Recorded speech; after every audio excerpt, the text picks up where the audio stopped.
We're on. All right, we're on. All right, everybody, welcome. Welcome to the live stream. Looks like we only have a few in here unless I refresh my page here.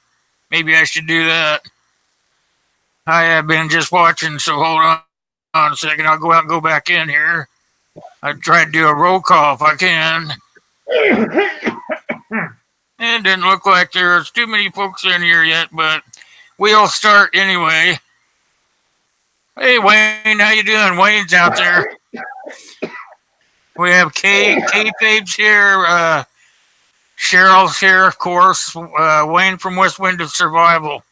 And we'll just kind of get started. I'm going to start with Uncle Al tonight because he kind of got the short end last week. His mic wasn't working too good. So we're going to let him take off with the list that we started on last week.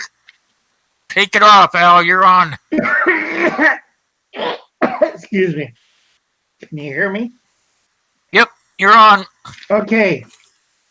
We got to make sure we have a motor and pedestal and a grinder because sometimes we're limited on water and we need to process some of that dry goods into edible foods. All right, go on down your list and tell everybody what you have on your list. Okay, I got rice, pasta, beans, peas, and lentils. How many of each should we be getting? Well, I sent you a list. It depends on the person. How big is your group? Yeah, like I started out on 20 pounds. That's probably a good safe number. Oh, yeah. You don't want to end up like I did with the old house and I lost about half a ton of dry food. Always enjoy watching my house burn down or flooded out. At least it won't get stolen. You know, it's too heavy, half a ton. So you want to start off maybe 20 pounds, 25 pounds, 30 pounds. Try what you can manage because I know Cheryl lives in a trailer and you live in a smaller house. So it's pretty hard to keep like a half a ton of food in the house. I don't have too small of a house. It's big enough. I can't get around in it much.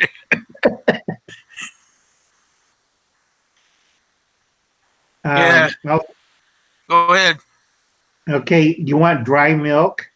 You get all the supplies that I mentioned over at a wholesaler or bulk suppliers, like for restaurants. It's a lot cheaper and a lot easier. We have two here in Visalia, so it's not that hard. Hardly nobody ever goes there, except for restaurant people. You want to see a big brick of Spam? You go over to restaurant supply store, and it's like over 100 pounds of Spam. Wow.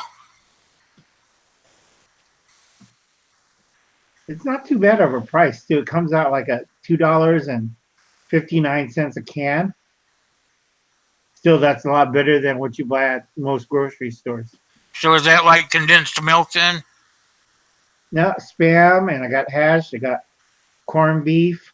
Depending on the season, condensed milk and evaporated milk runs about $1.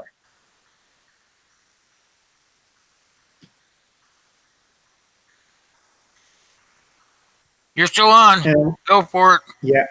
And then we got fruits, vegetables, all between the dry and can. I got a good selection.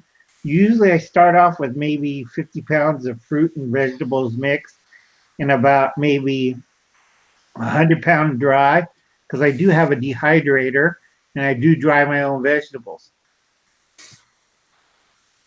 A dehydrator comes in pretty handy, especially if you do stuff.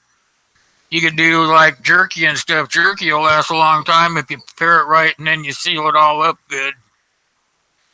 Oh, yeah. And I also do, what you call, I forget, vegetables. I do corn, I do peas, I do beans, you name it, green beans, not regular dried beans. That's a whole different field. I have some problems with the dehydrator. I gave up on potatoes. I'm pretty good with yams, but potatoes, for some reason, this area hates it. And then we got baking mixes, instant mashed potatoes. That's a really good deal on instant mashed potatoes for plain restaurant supply for 50 to 25-pound bags. It's only $12. How many people you can feed off of that? A lot. You only use a little bit of it at a time. Yeah, it's like one person is when it dehydrated or dried form, it's like less than a fourth of a cup. And when you add hot water and fake butter bits, it comes out a nice solid meal right there. Well, And I was then, thinking for the folks that do their gardening, they should really consider learning how to put their food up. Jars. Uh, it just went brain dead. Uh, Preserving it, putting it in the jars and stuff, oh yeah, because prices are going to be going up. I feel real soon. I mean, real soon. oh, it's already affected us over here. Last farmer market I went, vegetables like you wouldn't believe people are fighting over vegetables here. And we're California. We're in the vegetable capital of the world next to raisins. And I don't know why they're fighting over it.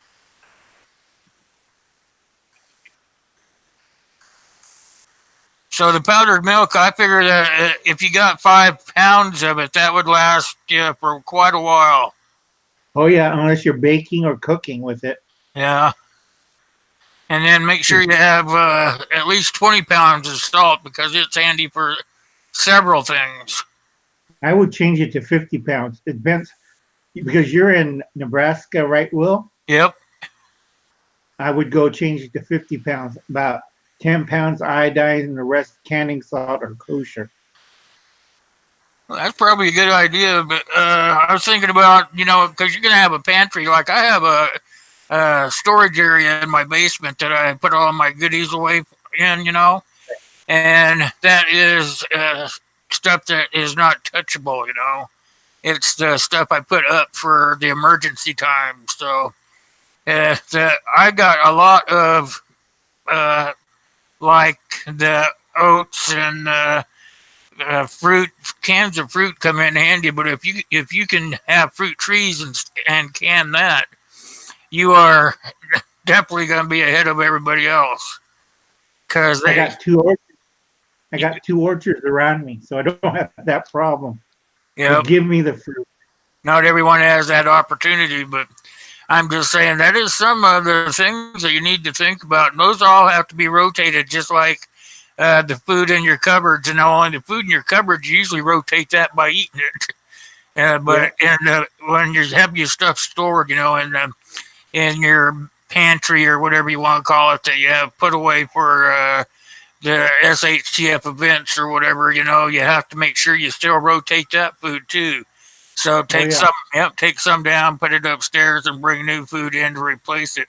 And if you do it on a regular basis, you know what? It just becomes a habit. You don't really have to, you don't even think about it after a while. You just do it and don't even think about it. Yeah, my biggest headache is manteca, lard, because it's a fat, it goes bad fairly quick. But I have a church group, so they take, before it goes bad, they take the whole thing, and you would not believe how fast they go through 5 gallon bucket of lard really quick because these ladies bake out here. I know I eat a lot of it. But yeah, fats and cooking oil should be on the list, but you have to be really careful with those because also they're the ones that decay the fastest. Yeah. So we have our lists are pretty close to being the same, right, Uncle? Yep. And I gave you a list too, so. Yeah, I'm having a hard time finding it. That's I know all you right. sent it to me, but whenever I find it, I have. If you're like me, I take all my notes down in those dollar notebooks you get at Walmart or whatever. You can just buy them in a bundle, and I take all my notes down in those. And then as they get filled, what I do is I put on the front of them what's in there, and then I put them away. I have like a stack like this, just the Same stuff. here. of the stuff that I've written down and I presented to through my videos and stuff. And then you can go back through them, and represent it a different way or whatever. It's just things that you get used to doing. A lot of people, I don't know if they do it or not. If they just did it that way, it would be easy to go back. That's a good way to make your plan. Actually, if you have a bug out plan or a bug in plan, go through your notes and you can figure out exactly what you need to do in order to uh, know what you got to do when you got to leave. Because when you leave, you're going to leave a lot of your stuff there, unless you Oh have yeah. unless you have a big truck or something. And that truck may not run. It just depends on what kind of issue you have, why you have to leave. That's why I did the suitcase model too, because it's a lot easier to carry a suitcase than a bunch of boxes. Yeah, like you and I, we're kind of getting along in years, and it's not like we can just throw on a 80-pound backpack and just hike down the road. That's just not in my. It's just not in my karma anymore. There was a Now, day I could do that, but just it's not today. now I use a garden wagon. A Yep, lot easier. yep. I'm still trying to figure I out a way of making a wagon or uh, a bigger like cart. You could make. I've been watching a lot of YouTube videos on how to make it so it will run on its own energy. If you get one wheel going, it will actually start creating energy to make the other three wheels turn. So oh yeah. that's something I want to try to do before I can't do anything. And that way, if something happens, then if I don't get to use it, then my family will have that opportunity.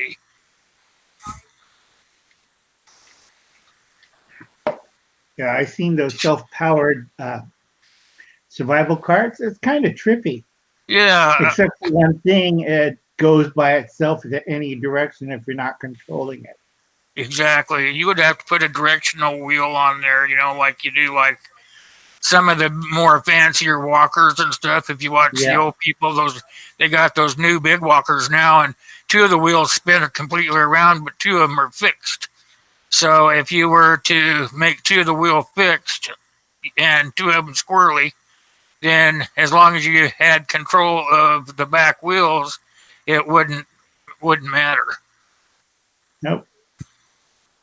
I So modified one. go Go ahead. ahead, Will.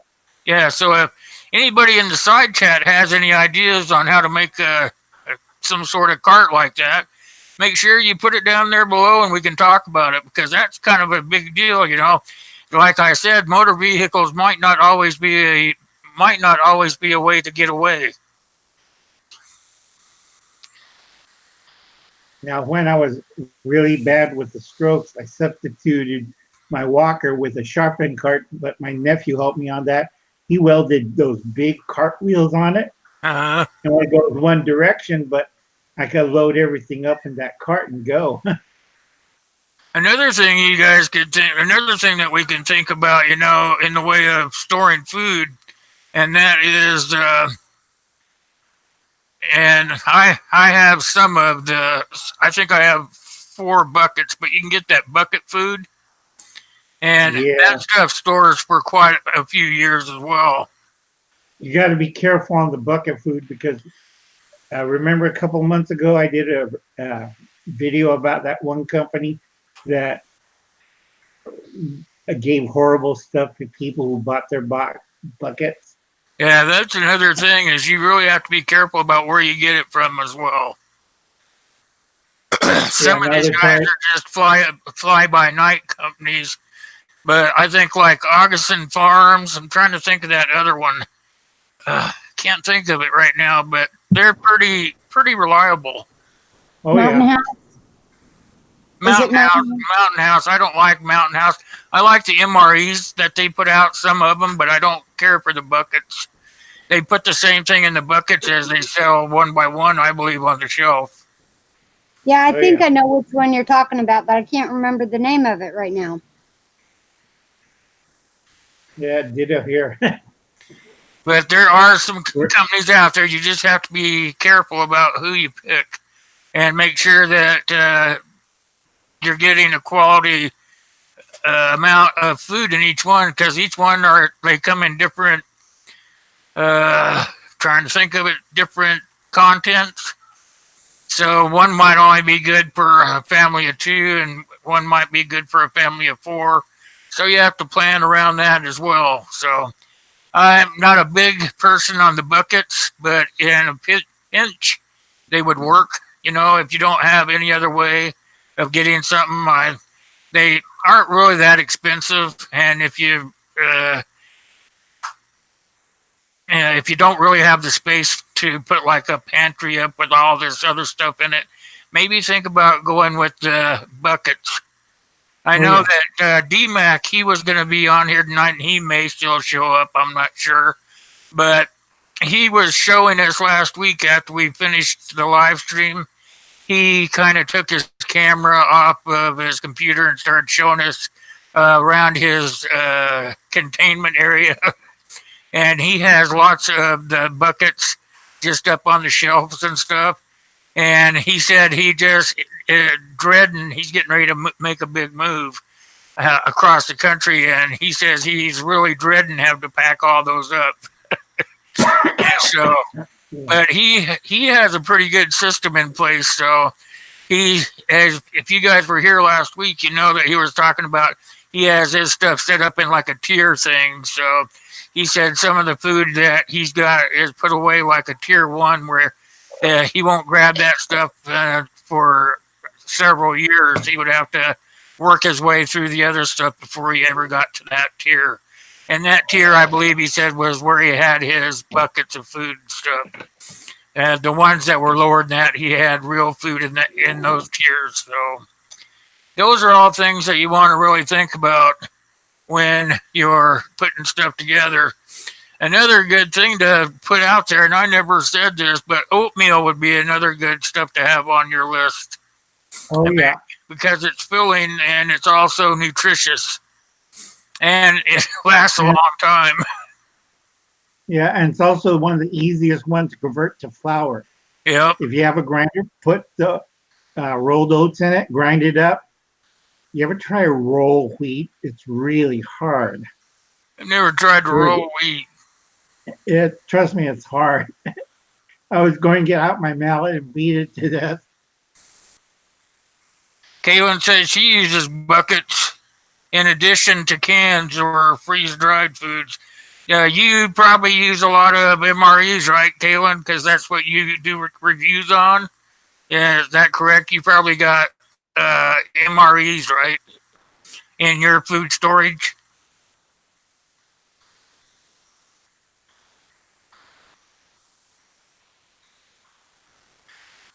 And you're right also, Paul Meadow, the oatmeal is good for other things. You can add it into meatloafs and stuff. It kind of expands, make a little bit last a lot longer because you got more additives in it. Oh, yeah. You can make sure that you keep things like baking soda and baking powder, because you can make things like pancakes and oh gosh, I can't think, fry breads, things like that, and you're going to need stuff like baking powder and baking soda. And of course, baking soda has a lot of different uses for like hygienic and cleaning and things like that too. So those are good preps to have on hand. Yeah, I don't have that on my list. I don't know why I don't. And then of course the seasonings. You want that different seasonings. I know that they put baking soda in toothpaste. We're working on an idea of putting together packets of ready to make like pancake mix and stuff. There was a channel I watched that he made eggs, and he freeze dried eggs and made it into a powder so that you could add it to you could store it and add it to your foods so that you could have eggs. And he even cooked some up, and they scrambled up just as if they had not been freeze dried. Freeze dried. The only thing is knowing how much water to add into them. And I Yeah. think one of the freeze dried companies actually has the powdered eggs, but I I don't believe know you for sure can. which Yes, one. I believe you can buy those kind of things at like Costco and places like that. Yeah, Winco has a pretty good brand of powdered eggs that I use a lot.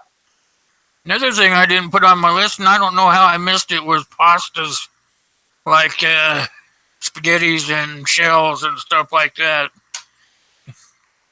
You could; those are very, very inexpensive. I mean, if you go look, most of the time you can find bags of them for under $1.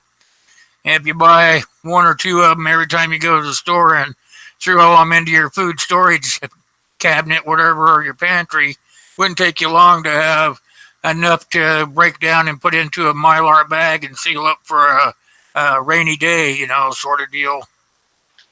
Just be sure, Will, that you freeze it first because you don't want any critters with the pasta.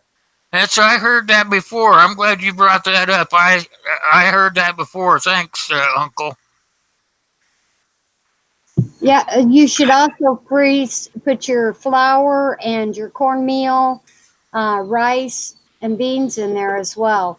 I actually had a bag of beans, or yeah, it was a bag of beans and it was a bag of rice stored in Mylar bags. They were given to me, and when I opened up the beans, they were fine, but the rice actually was pretty much powder because of the weevils or whatever that was in it. So you want to make sure that you do that with your rice and your beans and things like that too. Freeze them before you package them. Wayne said just extra protein. A little meat with it, yeah. Oh, Lord. And remember last week we talked about getting yourselves a good grinder. You don't always just have to have a flour grinder for grains. You can also get you a meat grinder. Those are really cheap too, and you can get those. You can get hand grinders, so you don't have to have electricity or anything.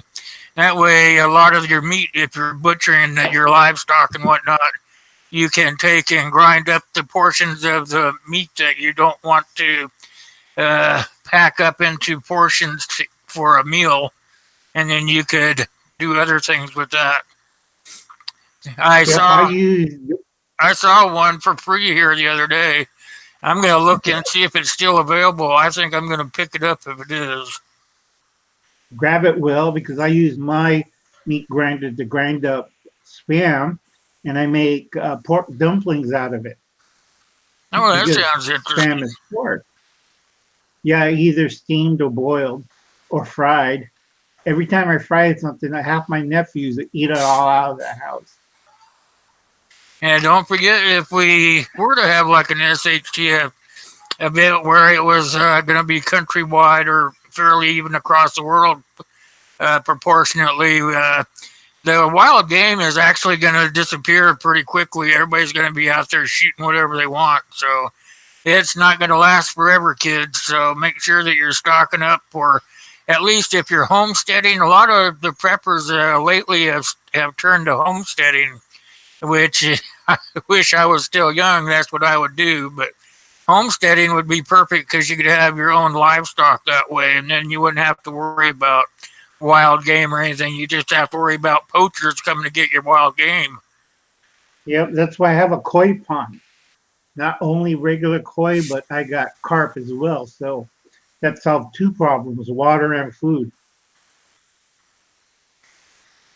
I want to tell Wayne from West Wind Survival, I get these things in my email, and I got them because remember I was telling you, but you and I had talked about this before about me looking at Arizona possibly to move to instead of here. And sure as heck, they sent me an ad in my email yesterday or the day before, and up in I think it's north western Arizona, you can get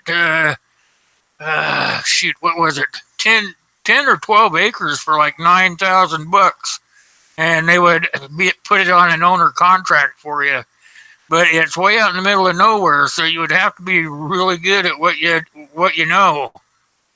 But that would be an ideal bug out location for sure. That's not a bad price If you for have the water, 12 though. acres. Yeah, they were saying there was a water aquifer that you could use for free, like 4 miles away. So there must be more than one uh, bunch of families living out there. But they said there was an aquifer like 4 miles away that you could go tote your own water in. You have to be careful on those northern Arizona because some of that water is radioactive or full of lead. Yeah,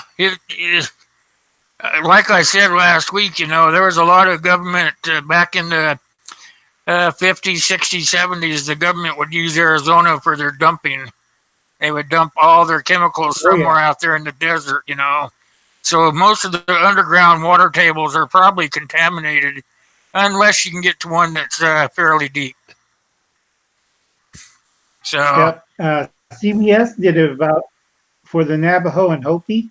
They did a 60-minute report saying how much arsenic, lead, and uranium was in their water. You can't drink that water. It's like you end up with a third eye or die.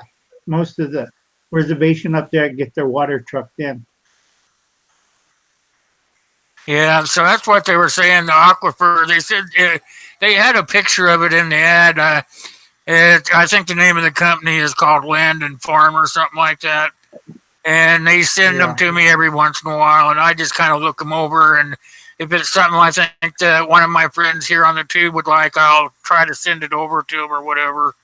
But, the aquifers are fairly shallow there in Arizona. So you would have to be very careful about the water. You would have to have it tested before you ever purchased any kind of property there. You don't want to glow in the dark. Glow in the dark water is, as C-Dub says. At least you'd be able to see at night, right, C-Dub? True. Do we talk about vinegar? Vinegar is not on my list, and I'm glad you brought it up because I was going to bring it up. I added on to my list a little bit. But vinegar is on there too, and it's a last forever stuff too. Yeah, got to make sure you get the right kind. Right. Vinegar lasts about 2 years, and you have to be careful. The longest lasting vinegar is white. Yeah, you should keep it in a cool, dark place or it'll last the longest. Right. White is the best. Go ahead, Cheryl. And there's other uses for vinegar as well. Rust removal, Yeah, it's not just for eating. cleaning.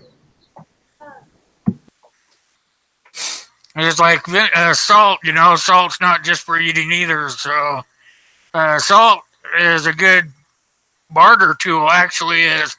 It would be like money in a real grid down situation, if we were to be hit by a heavy EMP or we went to war or something where all of our power stations are out of control and stuff.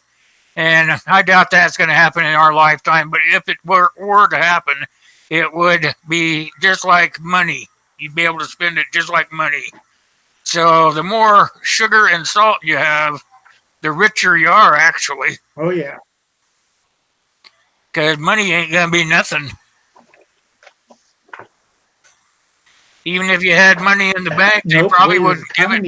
Yeah, they probably wouldn't even give it to you if you had money in the bank because it probably wouldn't be there.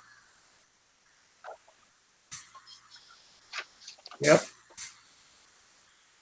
Another thing is. Okay, I found my list. Another good thing is honey. Go ahead. Honey is a great natural sweetener on top of everything else. It can be used for medical purposes too. And it never spoils. Yep. So. Now, I had a note here from somebody talking about, let's see. about dried chickpeas. And I recommend you get about 15 pounds of that or 25 pounds of it because it's a good protein source that you can quickly make into something edible by just adding hot water to it. What was that called? What was that called, Uncle? Dried chickpeas. Chick feed? No, chickpea, pea. Oh, chickpeas. P-E. Okay. Yep. Yeah. And also honey can be used for medications too. You like I buy an ointment that is made with honey. It has other ingredients in it, and I rub it on my joints, and it helps my arthritis. A local woman here makes it. So honey, by the way, honey guys, has other uses too. Don't you dare. Honey's good for everything. Chris was going to say something. in the vet. Sebastian. Okay. You can buy 5 pounds of honey on Amazon for about $189, and that's in a sealed bucket. Oh And yeah. all you have to do is just leave it down in your cache. Okay, I'm turning this so you can see Chris. He was going to say something about the honey. No, I was actually bringing up something about sugar. Hey, sure. Chris, how you doing? Hi, I'm doing all right. Hey, Chris. Hello. Jesus. Sorry. Go ahead. Can't focus. Everybody, this is Chris. This is Cheryl's son. Dad, he's How's everyone doing? Hey, Rob. and it's his birthday. Happy birthday, Chris. Thank you. So yeah, veterinarians use sugar to pack wounds with. It heals faster, something like that. I think it would work on humans too. Yep. Interesting. You do that on cows and horses.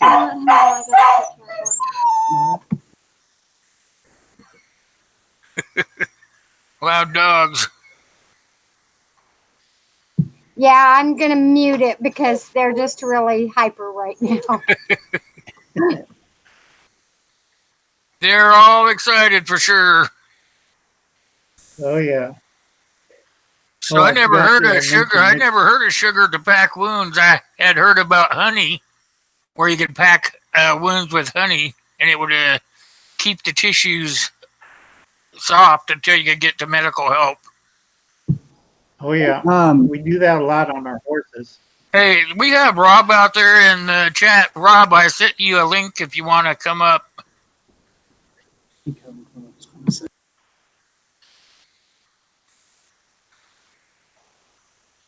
Sugar keeps the bacteria out. See, Wayne, I learn something all the time when I come on here and talk to you guys. I did not know that. Oh yeah.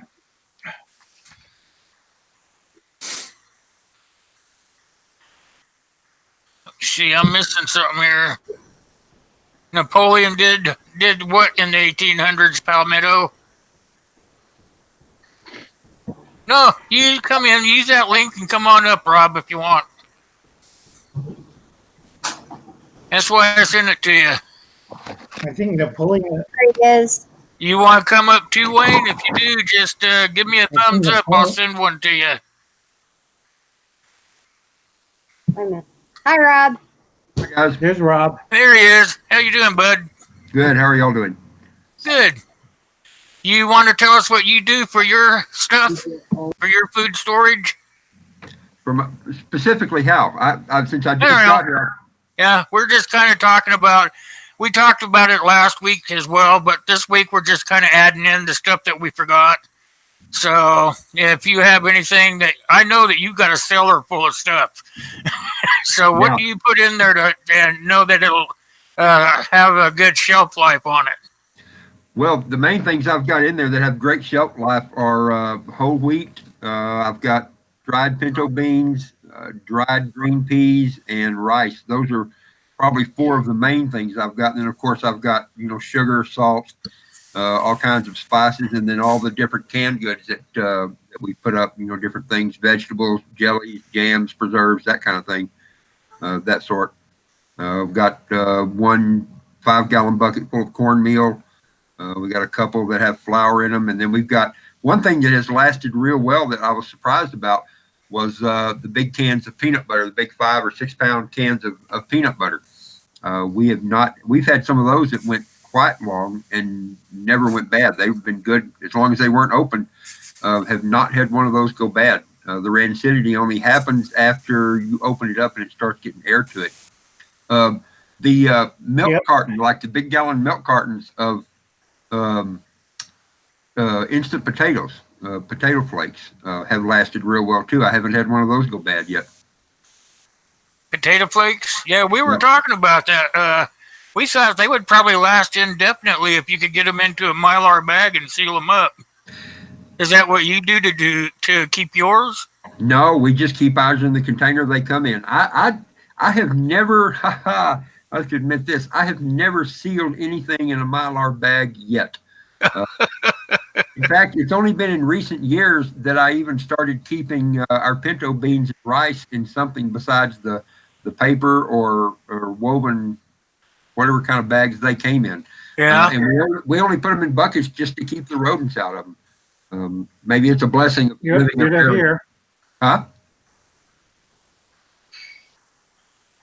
Go ahead and talk, you guys. I'm sending the link out. Uncle Al, what do you think? A problem with rodent.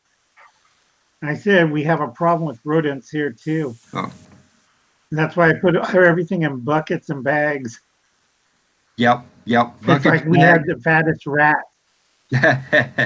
Yeah, we've had some serious mouse and rat infestations. We live, a lot of people don't know, we live next to a feedlot, and if you don't know what that is, it's just a place where they raise cattle until time for them to be taken to processing. But the place next to us has about 65,000 head of cattle, and so there have been some times that we've had some significant rodent infestations, and so we keep just about everything in either plastic buckets or glass or even metal containers to keep it out of things. Or keep things I live out in earthquake country, so glass is not an option. Yep, exactly. Glass is not the top option. You know what? Do what? You don't have jars falling on top of you. Yep, correct. All right, Wayne, I sent it out to you. In addition to all the foodstuffs that we have down there, we also have lots of different things in the way of seasonings. Beyond the salt, we have some simple stuff like barbecue sauce and that kind of thing. But we also buy sesame oil and soy sauce in large containers too. I love sesame oil on things. I love the flavor of sesame oil. We buy that in metal cans that are about a half gallon. And I have yet to have any of that go bad either, except for one jar that I had forgotten about for about 8 years. It was a little bit off, but not uneatable. Olive oil as well. We keep olive oil in the plastic jugs they come in. Yeah, I was thinking canned ham or canned chicken. Those should last quite a while as long as you don't get the can punctured or anything. Yeah, we've had good luck with that kind of stuff as well. Chicken though, we've got chicken on the hoof, so we can have that fresh if we needed to. Rob, did you ever fix the roof of your cellar? No, I haven't done anything with it yet. I mean, there's nothing wrong with it. The roof is okay. It's just not as thick as it should be, for the reason where it gets a little bit too warm down there sometimes. It's one of those things. Yeah, it hasn't been a priority, but you're correct. I need to address it. Uncle Al, something that I could do to a friend of mine that lives up north of us had the same problem, and he simply built like a shed roof over the top of his that shades the ground around it and over it during the hottest part of the day. And that worked out very well for him, just doing that. Yeah, also you put R24 in the shed roof, and that should take care of it. Yep, that would help a little bit too, probably. Yeah. Some of the hard cell foam, I expect. Do you have a Hey, vent? there's Wayne. Hey, buddy. Hey guys. Do you have a vent? Hey, tunnel there he there? is. How you doing, Wayne? Do Oh, we have there's the Wayne. Uncle Al? Hi, Wayne. You, Hey everyone. do you have a vent tunnel, Rob, to Yeah. pull in cool air? We don't have a fan actually on there. There are two vents in the roof that allow the hottest of the air to escape, assuming I pulled the. In the wintertime, I plug them up to make sure that not too much cold air gets down there. So that's a good thought. I need to go look, make sure I pull the plugs out. So what you would think in the wintertime, if you left at least one of the plugs out, it would stay kind of cool in there to preserve. Oh, it gets plenty cool in there. One year we got down to about -8 or 9, and I was afraid of things freezing down there. It got that cool. Oh, okay. That's probably an odd scenario. We don't usually get that cold. I was gonna say, I don't think you guys get that cold there. Yeah, once in a while. Once in a while, we get pretty good winters here in this part of Texas. We're almost as far north latitudinally as Albuquerque. I'd have to look on a map to see, but we're real close. Huh. So you're like in a straight line about with Albuquerque? Pretty close. I think we're just a little bit south. I think if you drew straight lines across, we'd be about 40 or 50 miles south of Albuquerque. It's still pretty close. Yeah. And then you go all the way up. You still go further north, all the way up to Amarillo. If you go all the way north in Texas, you're almost parallel to the New Mexico-Colorado border. Oh yeah. What do you got, Wayne? I don't have any, do I? Oh, Oh, 1 second. I'm setting up my camera. that must be you, Wayne.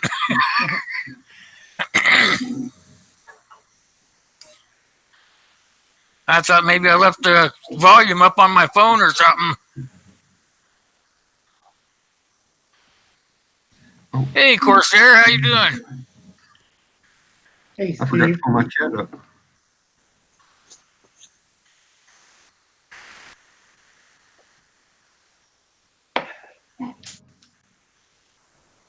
You set up now, Wayne? Yeah, almost. Just, I had to put it like backwards on the tripod and do all kinds of redneck stuff.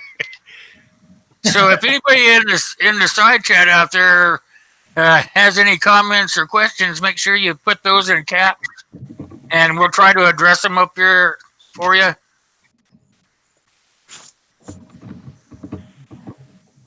And I don't know, Steve, how you doing this evening? How long did you run this morning? Man, that was a long one. Yeah, I missed most of it. I got busy right about then and got stuck and couldn't get back. There we go. There's It's Wayne. about 3 hours, guys. There he is. Now he's all set up.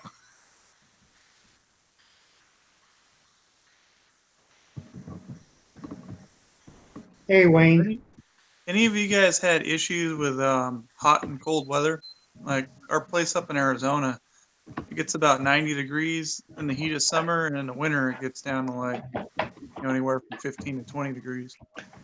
Yeah, I hear the weather here is kind of weird this year, but usually it's like 100 during the summer, maybe 102, maybe, and then in the winter it gets 10 or 20 below. Kind of extreme, so that's why I try to keep everything in the basement where it's cool. Because our little one-room cabin, I'm not going to have the storage space for that until we get a house built. Wayne, Man. how do you mean having trouble with hot and cold? Like as far as your preps go, like with your rice or your corn or your flour or whatever you store. No. I think it averages out. Yeah, you're right. Stuff goes bad faster when it gets too hot, but I think like with ours, it gets cool enough in the wintertime it maybe offsets it. Maybe, I don't know. We haven't had a problem. How hard's your ground there, Wayne? I'm not sure. I haven't dug in it. It's kind of rocky. Yeah, you couldn't I know. do some sort of cache or something, maybe. Yeah, I'd like to build a couple root cellars, but you got to be careful because of the flash floods and stuff during the monsoon season. Oh, you're in the lowlands of Arizona? Oh no, we're in the highlands, but you still get really during the monsoon season. Yeah. One of my earlier videos I did up there in Arizona, and I was showing some of the washes, and they're not like what you would think unless you've been there. They turn into rivers in a matter of minutes, like big rivers. That's something like in Texas, eh, Rob? Yeah, it can be. I mean, we don't really have places. Flash flooding. Yeah, it can certainly happen here. Not as much so because we don't have much slope to the ground any direction.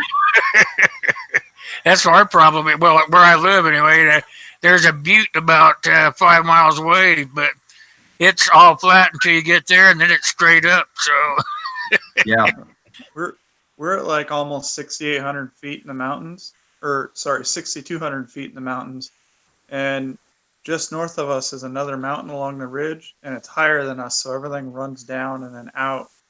Like we have a big wash that goes by us, and we're far enough away from it, but it looks like a canyon when it's dry, and when it's running, it's all the way to the top. I mean, it's crazy.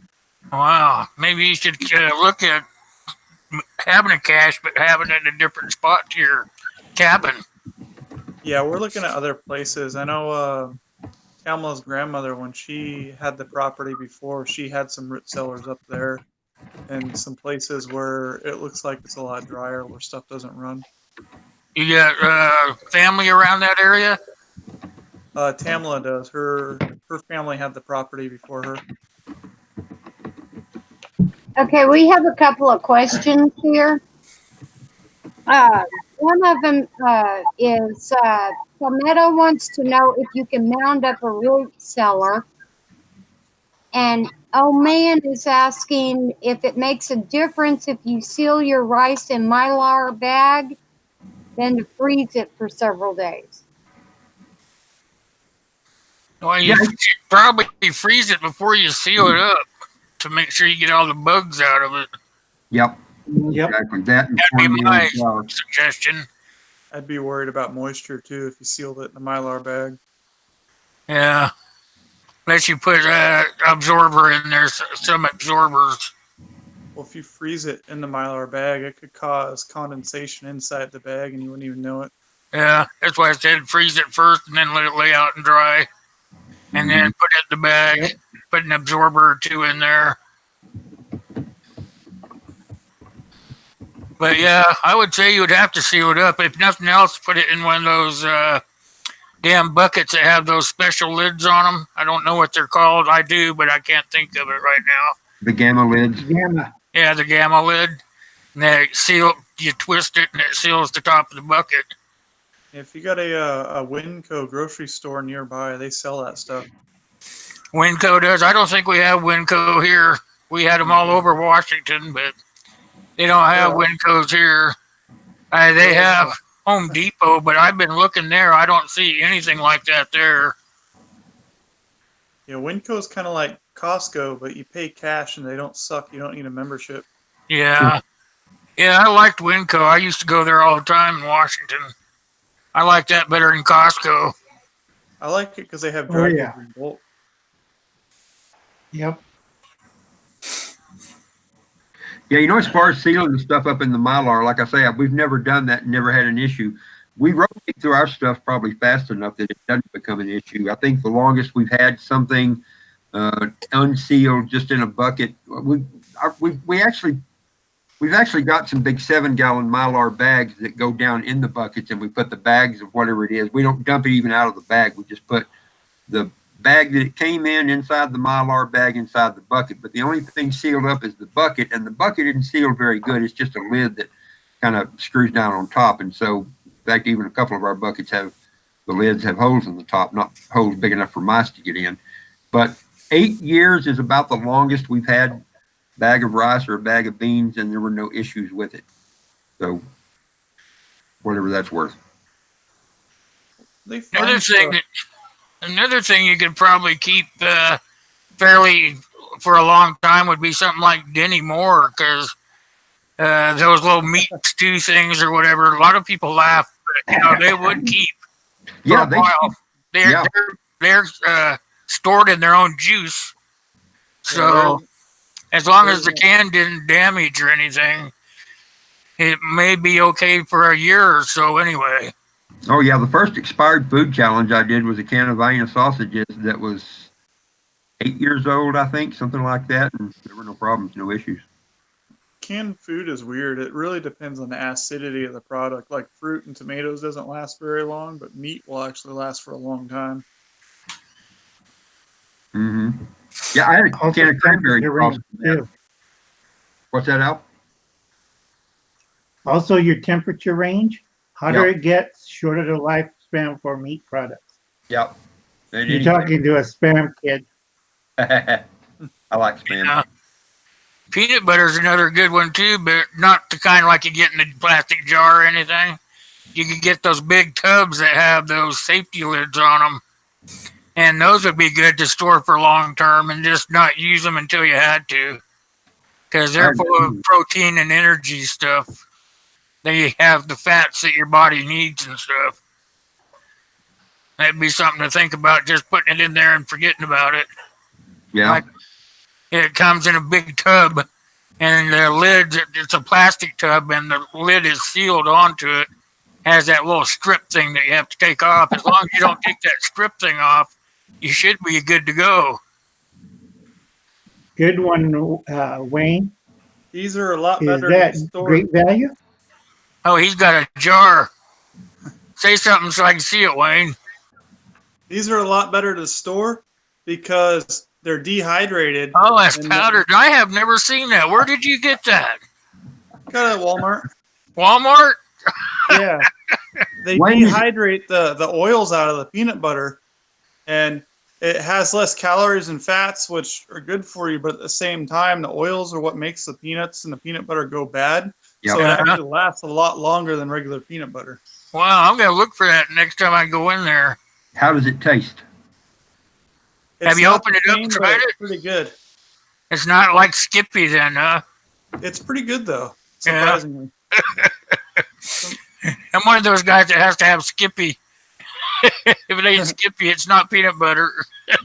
Yeah, I gotta have Jif.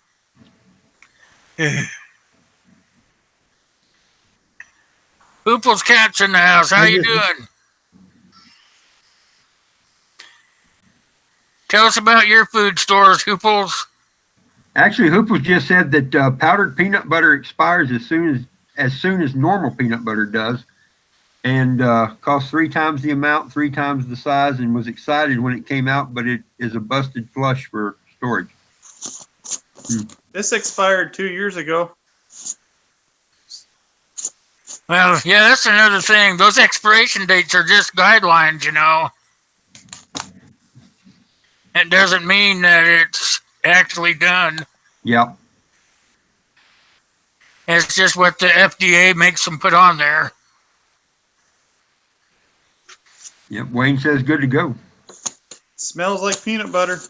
The dehydrated stuff, the oils get dehydrated out of it, and that's what makes it go bad faster.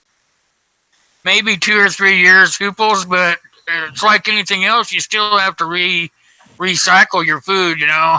You actually do want to try to find stuff that is going to last the longest. But, you know, it's like we're all saying that the expiration dates are more or less just guidelines. If you're not using it and you're taking care of the container it's in, it will probably last a lot longer than what they're saying it will. Hooples, have you had any that actually went bad, or just you suspect it will? I'll be curious to see.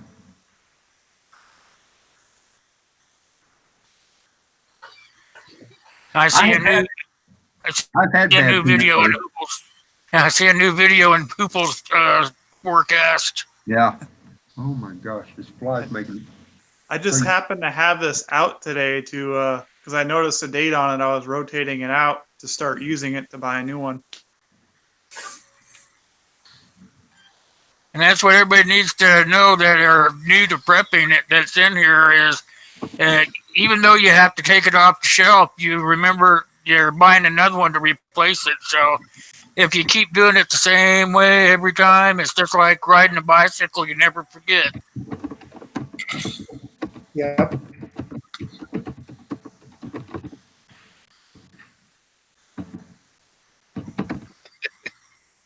I'll do a video of that peanut butter tomorrow. You're gonna have to now. It opened up. You opened it Yeah. up. Stuck my neck out. Yep. What do you add to it then? Oil to make it come back? They just add water. Oh, just water? Oh, that's Yeah. cool. I'm gonna look for it. I never knew they had powdered peanut butter. Yeah, Hooples Oh, yeah. says that, sorry, Wayne. Oh, it's great for additives too. If you have protein shakes in your storage, Oh, yeah. or if you go to the gym to add it to that because it's really low in calories. Like it's only 50 calories. Yeah, and you mix it up in there, it would be, you wouldn't even notice it. Hooples Yeah, did, that's a super idea. Hooples did reply and said that he had some that went bad on him. He said 3 years was tops, and for normal. But I've had peanut butter unopened, the real deal, fresh stuff. What I get is the Peter Pan, and it's in the kind of cardboard can with the foil liner inside of it. I don't know if that's accurate or not, but I've had that as long as 7 years, 6 or 7. Now I don't remember for sure. We'll call it 6 since I can't remember for sure 7. And it was still okay, but it was unopened, and so no air could get to it. But I was sure it wasn't going to be any good, and it was okay, and didn't go bad any faster once it was open, as far as I could tell. Yeah, Kay says she had powdered peanut butter go, she says, so why did Hoople's powdered peanut butter go bad and my powdered peanut butter did not? It would probably be the brand. That would be my guess. Or Peanut storage butter conditions.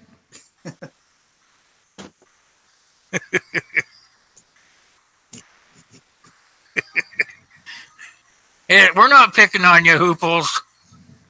No, he knows. Right. And he said the messages rotate. And yeah, that is Hooples. That's exactly correct. Rotate Yep. it out. Yeah. And like we said, the damn expiration date's just a guideline. That's what gets me, is some people just figure they're bad and throw them out. They go through their cupboards and they go, oh, the expiration date in the garbage. I'm looking at them like, what are you doing? Oh, it It's makes me just a crazy. guideline. Yeah. Yeah. Makes me crazy, Will, when I see somebody. My sister does that. Did that to my dad's pantry. Went through there and threw about half of what he had out. I said, what's wrong with you? She said, it was bad. I said, how do you know? Well, the can said so. I said, no, it didn't. Too late. Oh, I was Yep, going to show I'll you guys. I was going to show you guys the new camera I bought. Hey, that baby. Huh? I'd be able to shoot something with that, huh? I'm tired of my phone. I go to use my phone on a long video, and it just shuts off because there's not enough space on it. So I said, I'm tired of that, Then you got to sit there and make a couple of videos and try to piece them all together and all that crap, I said, I'm not doing that no more.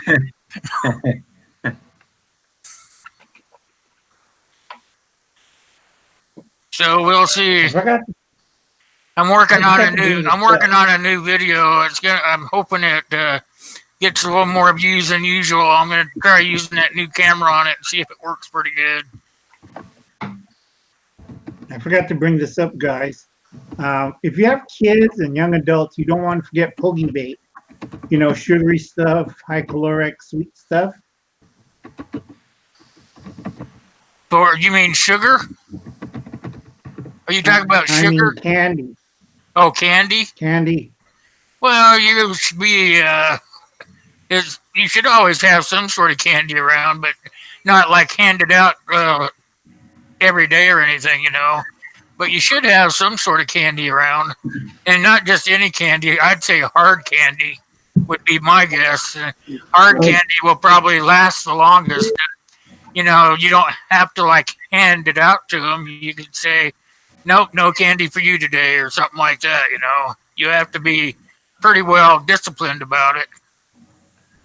And Yep. y'all probably mentioned it. 2 things that don't go bad in your storage. I mean, unless something really goes wrong, is sugar, just plain old sugar, and honey. They both will harden up, can turn to a brick, but the honey will melt back down again, and the sugar you can just bust it back up and it'll be fine. Same with salt. Yeah, it lasts forever. If it looks like it's getting all icky looking, don't worry about it. Just keep it there. It'll come back. Real maple syrup will last too. Oh yeah. Oh yeah, that's good stuff too. The real kind. If you run out of sugar, you can dehydrate honey and like crush it up. Use that. It works in place of sugar. What, make a powder? Yeah, you Another basically idea, sugar. if you don't want to store candy, like I don't like storing candy because I'll eat it all and get fat. I'm serious. I can't. I don't keep stuff like that in the house. I only buy it when I really want it. That's like me. I buy a bag of it just to have around for when I get sweet tooth. But then when it's here, I have to have it all the time.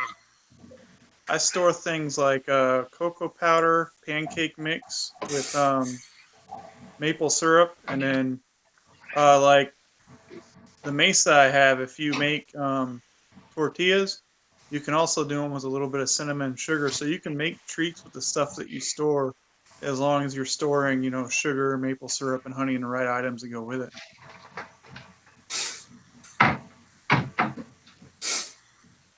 So what is it, Steve? Is it pick on Hoople's night? Is that what we're doing?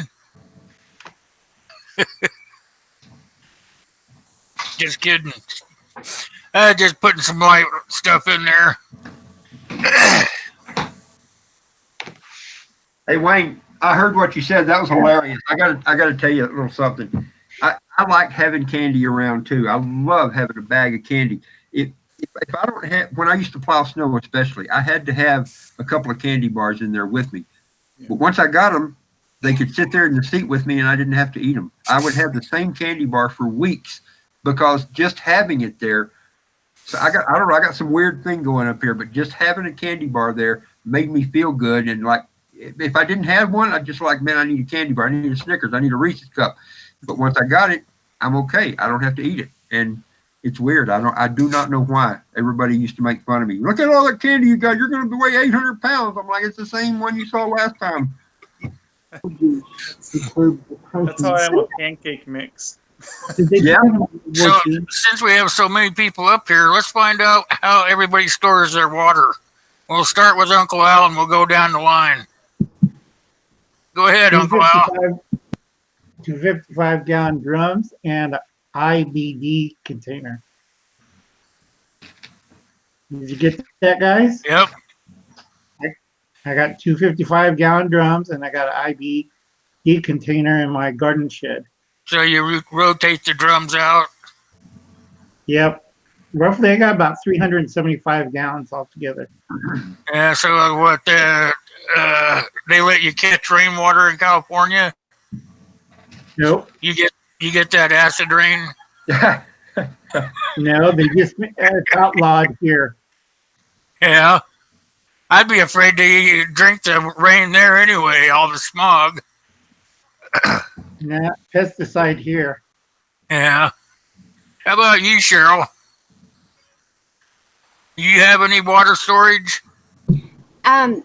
Right now we're just storing them in whatever jugs we can get, and we're trying to buy 5 gallon or 7 gallon containers to store those, because we don't have a lot of space to store it. We're going to focus more on the purification tablets and live straw and stuff like that, because we just don't have the storage space. So That's the beginning, yep. yeah. So right now we're just focused on whatever jugs we can store. Yeah. I just buy the 2 gallon bottles of it, store it like that. I don't have my own home right now, so I just keep what I can on me. Yeah, he's kind of in between places, so we're kind of up in the air with it Try right to now. keep some purification stuff around so I can clean it up when I need to, but it keeps That works. flowing. That works. I understand when you don't have a place to be, it's hard to collect what you need. How about you, Rob? Yep. As far as drinking water, we don't really store a lot. I've got about 5, maybe 6 of the 5 gallon plastic water things like you get from the guys that deliver it to go in the little coolers, you know, at the office, that kind of thing. So we got about 5 or 6 of those just for good, straightforward drinking water. I've got a few small bottles of water down in our cellar, just as much as anything. I've got these jars.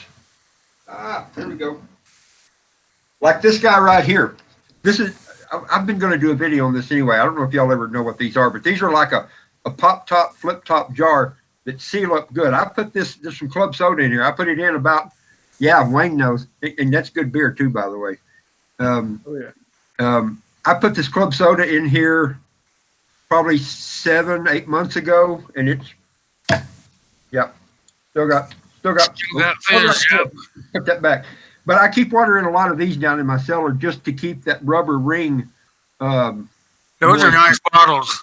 Yeah, and you can get these if y'all have recycling areas where you have to take stuff to recycle. You go to the glass bin and just climb up there and look in, and people throw these away all the time. This type of jar. I don't even know what it's called, but these are easy to find if you don't drink. Yeah, I can't remember the name of it either. But I got some of those. And what I've got though is a couple of rain collection systems just with some 50 and 30 gallon barrels. And then I've got a 2,500 gallon tank behind the house that catches rainwater, and it's full right now. Yay. And I'm about to put in about a 3,000 or 3,200 gallon tank in behind my shop back there. For us, where I am, water is a critical thing because there's no water. Well, right now there's water in the little playa lakes around here, breeding mosquitoes like crazy. But when those are gone, our closest water is about 200 feet underground. And so it takes a little effort to get that. That's why I was asking you, because I know you live in a real arid area. And it's going to be hard for people that live in the arid areas to collect water and keep it. It'll probably evaporate faster than you could collect it, if you don't have any way to store it out in the sun or the heat. Yeah. Be my idea anyway. Yeah, for sure. Like me, I don't collect it. We buy cases of water, that's how we do it. I have stack of it downstairs, and that's what I use, and we use off of it, and then whatever we use, we put back. But that's all that I can do because I live in the city, so that's how I do mine. And so I try to stay ahead of the game because they're going to tax the drinking water, if you can imagine that. Here, they're going to raise it up 8%. So wow. for regular old drinking water, they got to nickel and dime you to death, One of our preps here for as far as water goes is ropes that are in excess of 200 feet long, and the parts to make basically like a pail that's going to be made out of PVC with a bottom in it that'll open up when you put it into the water and then close when you lift it back up. Because we can pull the innards.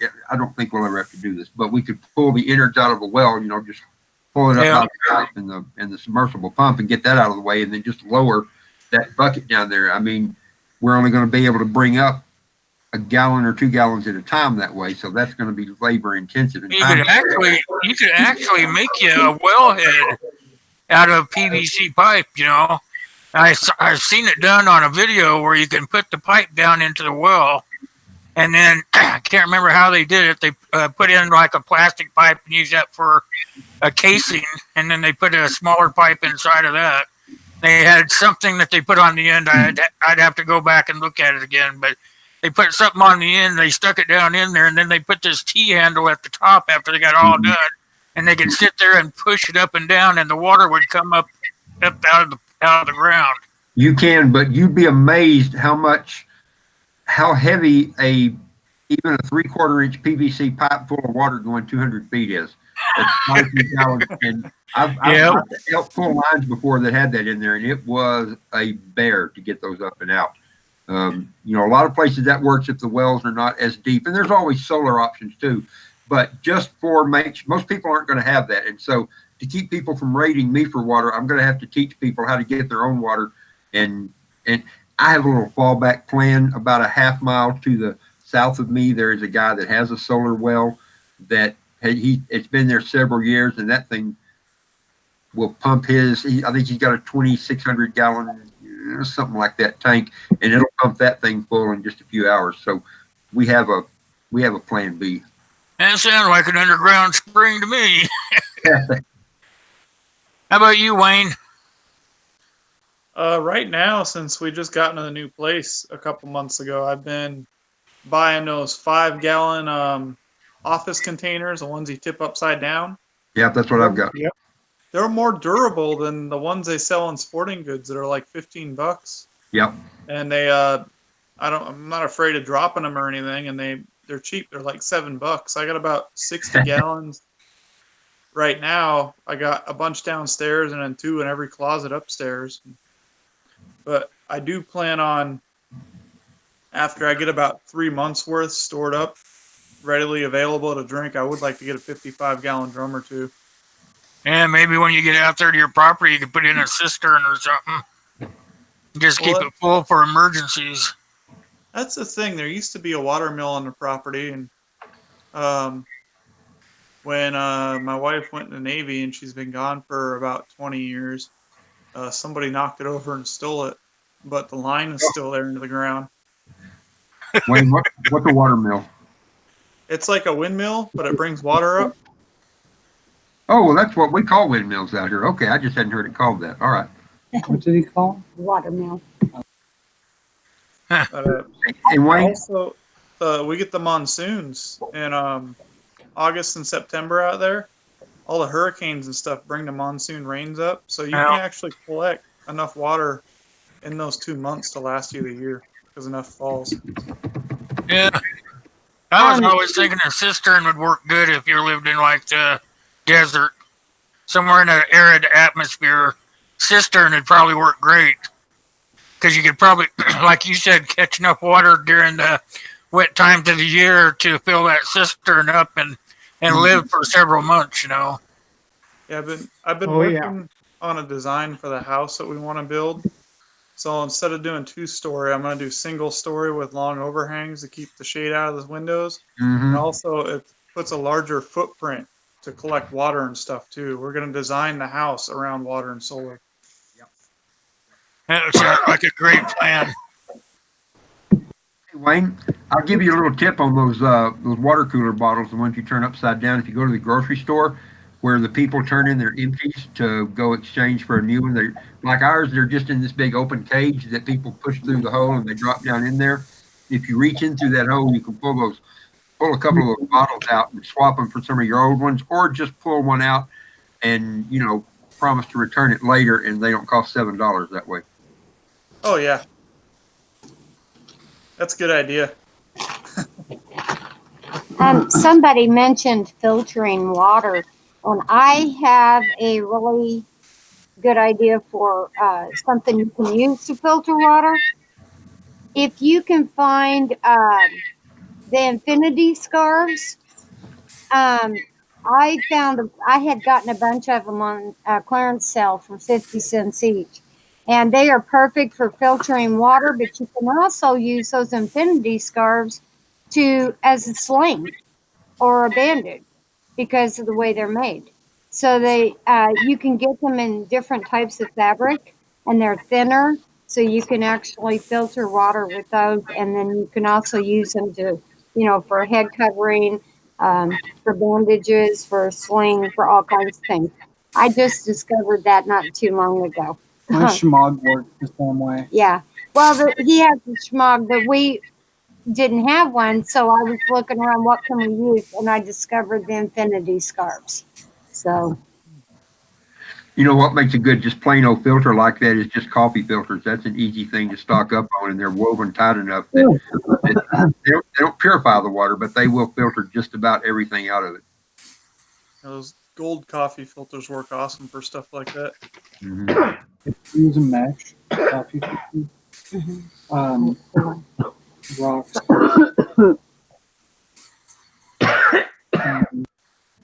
right, I want everybody to try to remember about having plenty of cooking oils in your preps as well.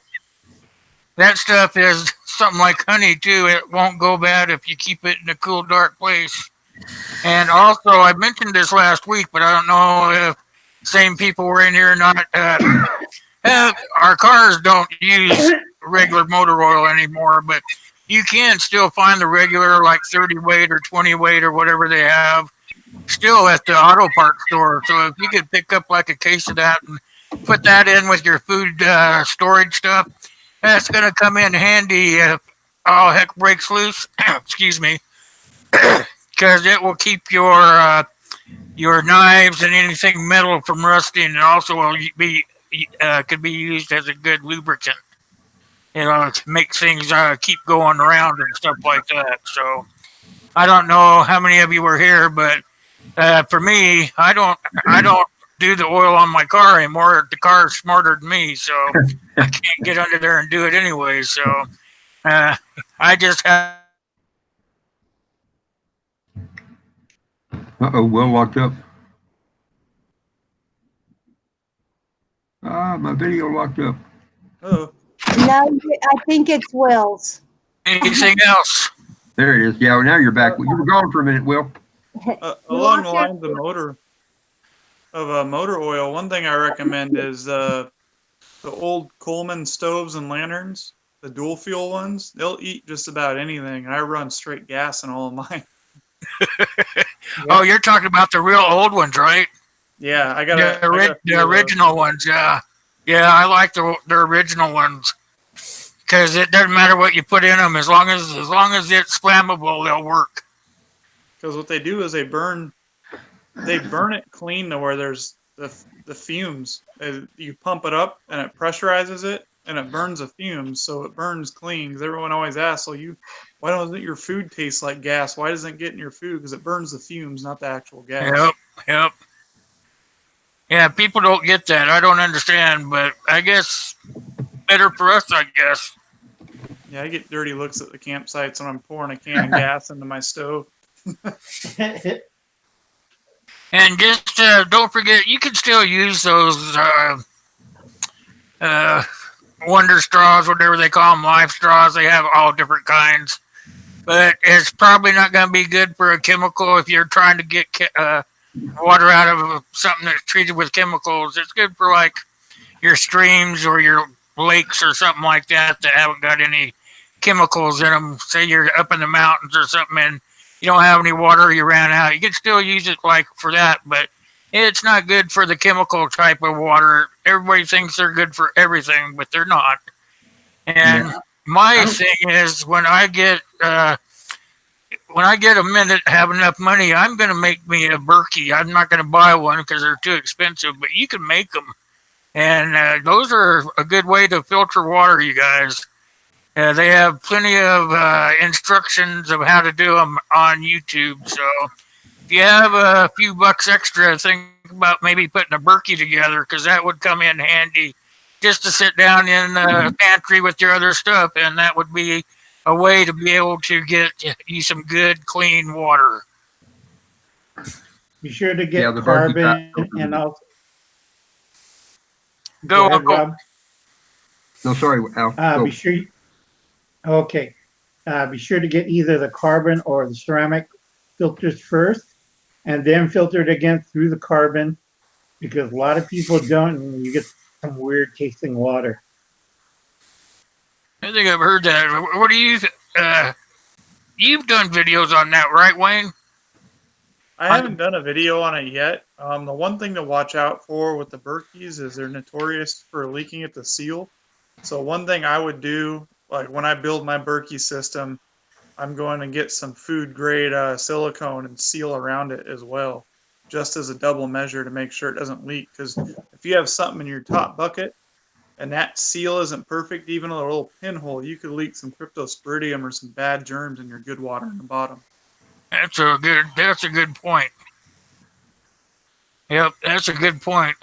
And I have heard of those gaskets leaking right from the get-go. You know, a lot of videos I've watched on those because I really want to make me one. Is they have a hard time getting those seals to stay sealed up. I was thinking maybe after I got it all sealed up and water tested it, maybe put some good old silicone around it on the outside. Something just to keep the water in. MacGyver it. Yeah, right now I'm running that potable agua pure because I can do batches of 5 gallons of water at once. Sweet.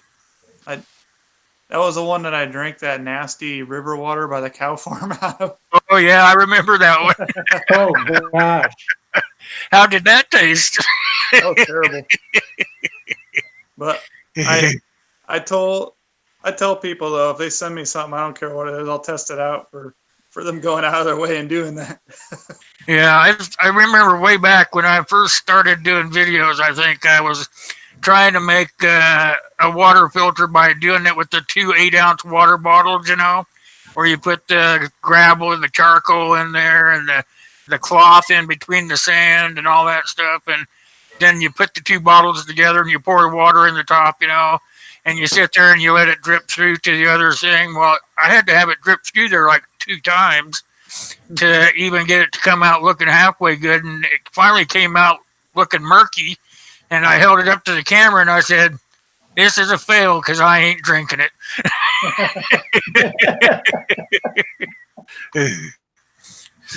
That's why I figured someday I want to make a Berkey, but I have to have the money for it. I kind of live on a tight budget, so I'll get around to it eventually, but not yet. So one idea I had, I was looking at a Facebook Marketplace the other day, and I like to do that instead of Craigslist because it seems like 90% of the people I meet on Craigslist are dirtbags. Yeah. I noticed people around here do a lot of planting and they grow like a lot of desert plants. And someone was selling this. It was basically like a tiered table for putting your potted plants on. That kind of stepped up. That would be perfect for a bucket filtration system. To have the top bucket with a rope coming out into the lower bucket to filter the water, then through your Berkey system. Oh yeah, you can even do several buckets, like and have like the gravel and let it go through the gravel into the charcoal, into the sand, into the like that. Let it step down bucket to bucket like that. That's a good idea. I mean, it'd look and be redneck as hell, but it'd work. I bet it would work because it'd be caught. Everything would be caught. You would just have to not be in a hurry to get what you end up with. You'd have to have patience for sure. There's another thing I was going to bring up too. Is how everybody buys their houses and everything, and they all want these big trees around it to keep everybody out. Well, if you actually thought about it, instead of putting all those pretty bushes around your house that make nice, pretty flowers, instead, Bill, put in things like berries, like blueberries or strawberries, and just have everything that produces around your house and your yard grow something, because they actually do look good when they're matured too. So you would have some ground cover that was actually giving you some food that you could can down the road. So go ahead.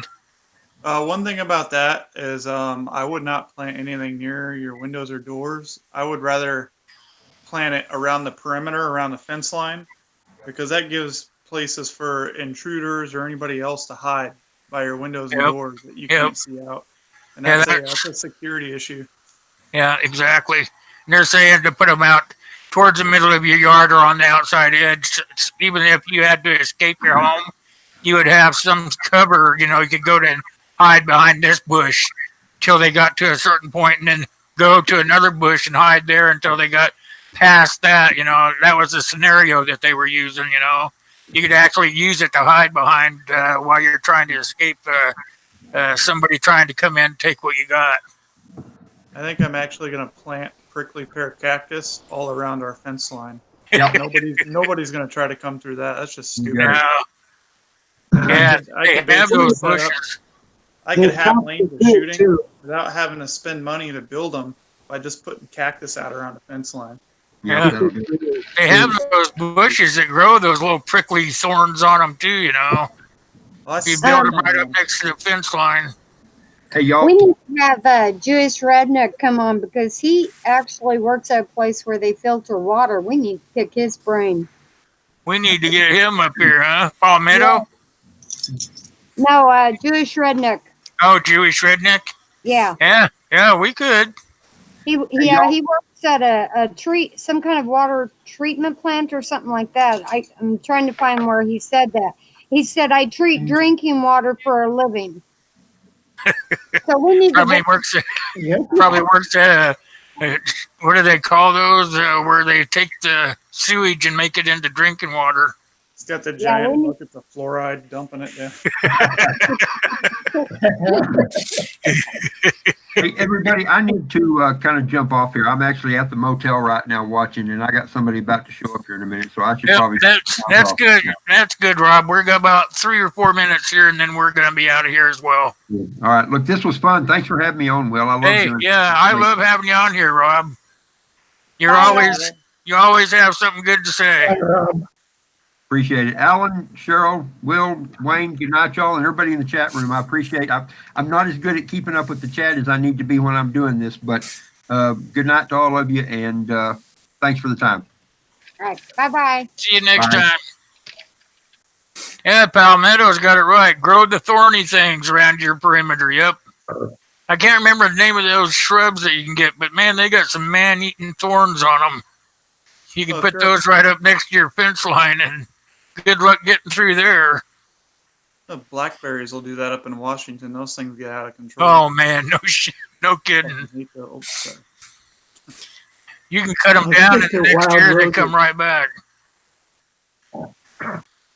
Been there, done that. Those things are vicious. Okay, anybody I'll stick got? to roses. Oh, I see Robert and Cindy made it in here. How you guys doing? They found you, Wayne. You're in trouble.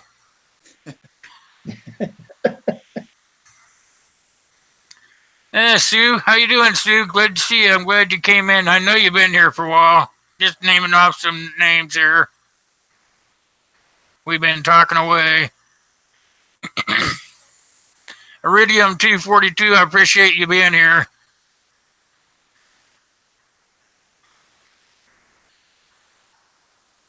So if you guys have any questions out in the side chat, you want to put those down and we'll try to cover it.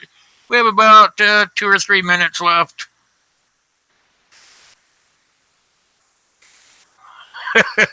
You're welcome, Robert. Jewish Redneck Prepper, are you willing to come up on the panel next week? We'll pick your brain on taking care of water.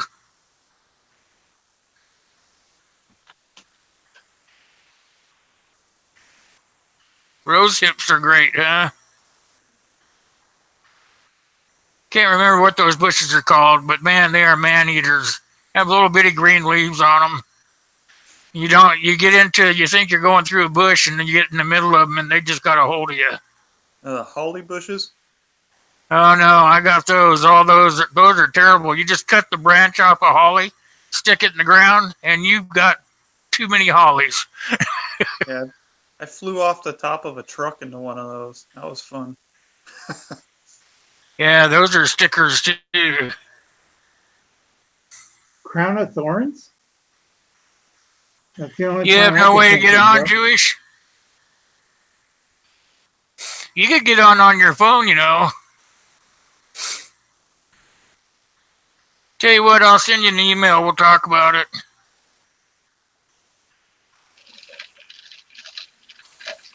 All right, you guys, I'm going to check out of here. I'm going to close down the chat. If anybody has any questions, your last chance. I give you 1 minute. It flies by when you got people out here talking.